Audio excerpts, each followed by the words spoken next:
things in their lives that are important. And although what's important may vary from person to person, some things seem to be more important to different people.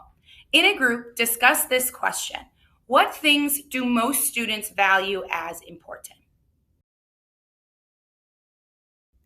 The frame. Our lesson today focuses around 5 questions that are listed on your handout. What is the frame? How does it work? Why is the frame important? What are examples of how this frame works? And how does the top 20s use the frame differently than the bottom 80s? What is the frame? Well, simply, the frame is a way of understanding what usually causes us to get what we get. It's a way of understanding what influences things to turn out the way they turn out.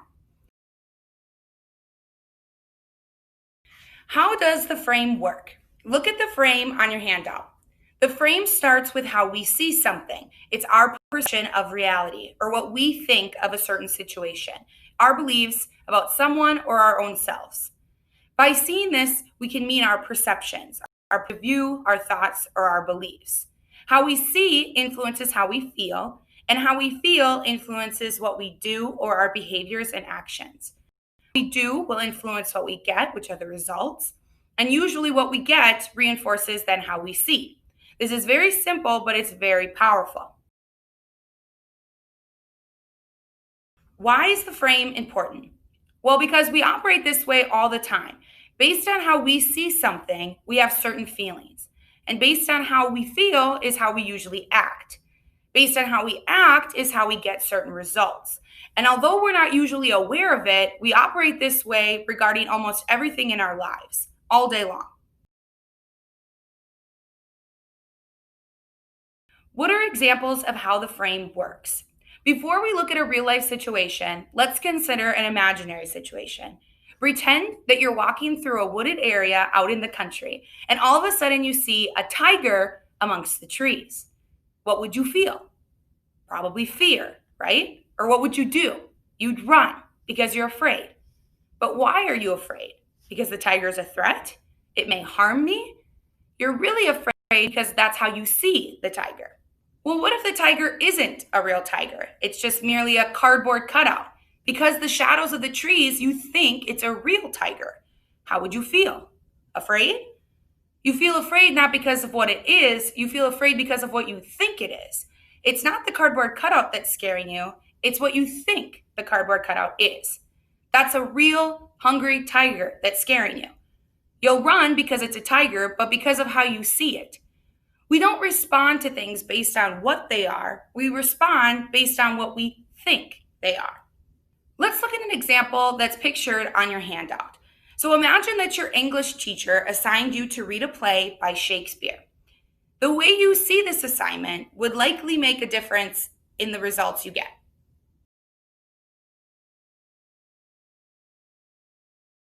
The difference between the top 20 and the bottom 80. In most situations or relationships, we're either getting the result that we want to be getting or we're not. And if we're getting what's important to us, well, then we should keep doing what we're doing, feeling that way that we're feeling, and seeing it the way we're seeing it. Don't change a thing. But what if we're not getting what's important to us? This is where the top 20s and the bottom 80s respond to this frame differently.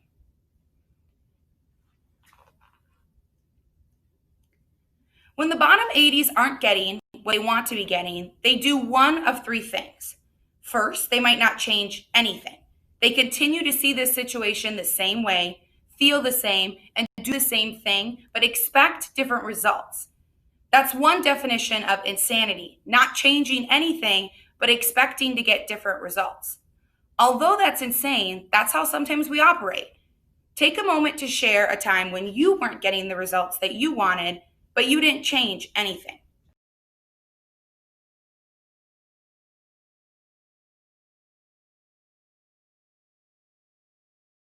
A second thing that the bottom 80s do when not getting results they want is to change what they do. This makes sense. But by merely changing what we do, we make only a small change for a short amount of time. Third, the most common choices that a bottom 80 makes when they aren't getting what they want is to blame someone else. They see themselves as being right and the other person being wrong. As such, they expect the other person to change, and by blaming, they give away their power and view themselves as victims. Nothing is going to change. They get stuck in whatever results they don't want to be getting. Top 20s never give up power because they know they can't make a big difference in their lives if they do. They know that by blaming, they're choosing to not make the situation better. So, where do you think the top 20s go on the frame when they aren't getting what's important to them? The top 20s go to the C corner, they get curious, and they ask questions. Can I see this situation differently? Can I see this person or myself differently? And they ask these questions because they know that if they can see it differently, they're going to eventually get different results. Personal application.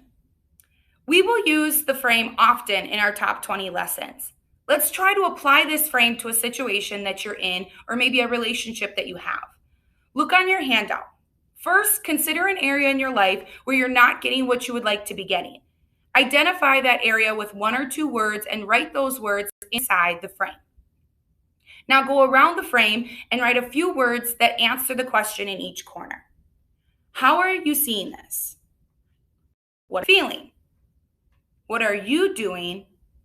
And what are you getting? Take a few moments and complete this activity. How long have you been in this situation that you're not getting the results you want? Write that length of time on your handout. And have you done anything to get different results? Have you changed any of your do's? And if so, write those down. Ask yourself if you've done any blaming regarding this situation. And if so, identify who you've blamed and what you've blamed them for. And now ask yourself a very important question. How can you see this situation differently? Or how can you see the person or the people in this situation differently? How can you see yourself differently? If you can see anything differently, write it down. And it may be that you're not able to see it differently. And if that's the case, help's on the way. We'll be dealing with that in a later lesson. But if you can see it differently, how do you now feel? What would you now do differently? What different results might you expect? Write these down on your handout.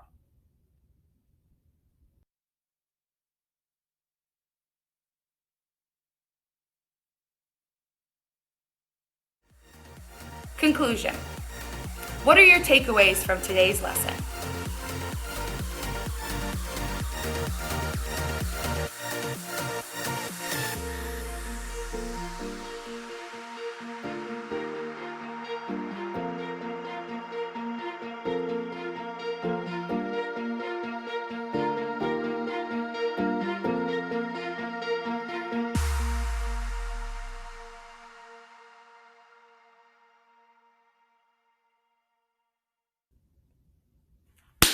God!